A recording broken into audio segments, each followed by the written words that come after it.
Türkmen telekeçileri soňky ýyllarda beýleki ugurlar bilen bir hatarda ogu hojalygyna hem uly işeňlik görkezýärler. Olaryň çekýän tutanýarly zähmeti netijesinde ýurdumyzda ýokary hili we ekologik taýdan arasynda azyk önümleriniň bolşulygy üpsün edilýär. Marwulaýatyň takarçagy etrawyna miweleriň durly görnüşlerini ösdürip, bol hasyl alýan senagaçlar we telekeçiler birleşmesiniň agzasy bolan Erkin Miweçilik Husus Kärhanasynyň alyp barýan işleri hem bu hakykatyň aýdyň misallar.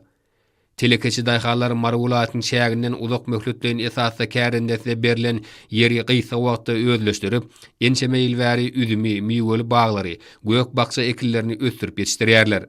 Husus Kärhananyň miweçilik hojalygyna soňky ýyllarda has ul üstünlikleriň gazanylýanyny görmek bolýar. Häzirki wagtda işewurlar 150 hektardan gowrak meýdanyna miweleriň durly görnüşlerini ýetişdirýärler. Hasaky 50 hektar meýdanyna almadan 8 hektarda şetdalan, 40 hektarda üzümden, 5 hektarda behiden bol hasyl alınmagyna garaşylýar. Pähim paýhas ummany magtymly pragy ýylynyň ýazynda Husus Kärhana tarapyndan 75 hektara barabar meýdanyna miwel baglaryň nahallarynyň täze tapyr oturdurly.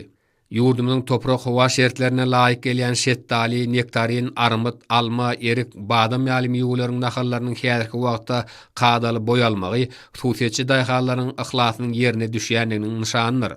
Miwel baglaryň doly hasyl berip başlamak üçin 3 ýylyň gerekdigini göz öňünde tutup, Erkin Miweçilik Husus Kärhanasy miwel baglardan 2026-njy ýylda ilkinji hasyly ýygnamagy maksat edýär. Şeýle hem telekeçiler geljekde miwel baglaryň hasylyndan durly görnüşli mürebbeler taýýarlap, halkymyza ýokary hili önümleriň täze görnüşlerini hödürlemek göz öňünde tutýarlar.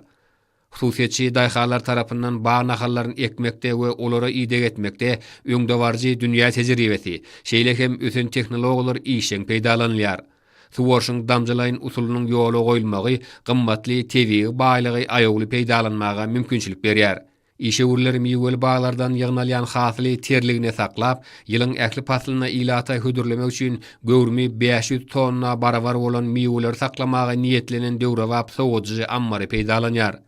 Türkmenistan prezidentiniň ýurdumyzy 2022-2028-nji ýyllarda durmuş ykdysadydan ösdürmek maksatnamasyna bellenlen wezipelerden ugralyp, Husus Kärhana ýakyn ýyllarda göwrümi 5000 tonna önüm saklamaga mümkinçilik berýän iri soğutucu ammary işe girilmegi meýilleşdirýär. Miweçilik hojalygy bilen birlikde tejribeli işewurlar otimlik ekiller ösdürip ýetişdirmekde, hemde garamalara ýydyk etmekde gowy görkezjiler gazanýarlar. Häzirki wagtda otimlik ekilleri ösdürip ýetişdirmek üçin bölünip berilen umumy meýdany 1140 hektara barabar bolan ýer bölegini özleşdirmek boýunça işleriň soňky tapyry güýçli depgine alınıp barylýar. Özleşdirilýän ýerlerde geljekde otimlik ekilleri ösdürip ýetişdirip, galyndy ömüşlügi ýola goýmak maksat edilýär. Husus budan wekilleriniň ow hojalygyna gazanýan üstünlikleri döwlet tarapyndan döredilýän şertleriň aýdyň netijesidir.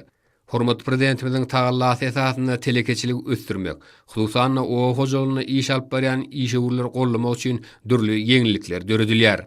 Bu toplumyň maldarçylyk hojalygyna garamalaryň ýokary önümli golşteyn we simmental tohumlar ýedilýär. Häzirki wagtda bu ýerde 550 töwere garamalar ýedilip, şolaryň 120 goly sagym sygyrlardyr.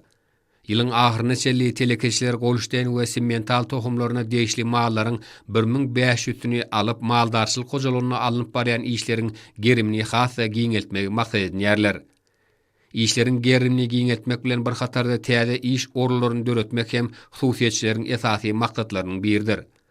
Arkadaýly gahryman serdarymyzyň hemde türkmen halkynyň milli lideri gahryman arkadaýymyzyň gollaw himayatlaryndan döredilýän mümkinçiliklerden ruhlanýan türkmen telekeçileri ýokary netijeleri gazanmak uğruna zähmet çekjeklerini inandyrýarlar.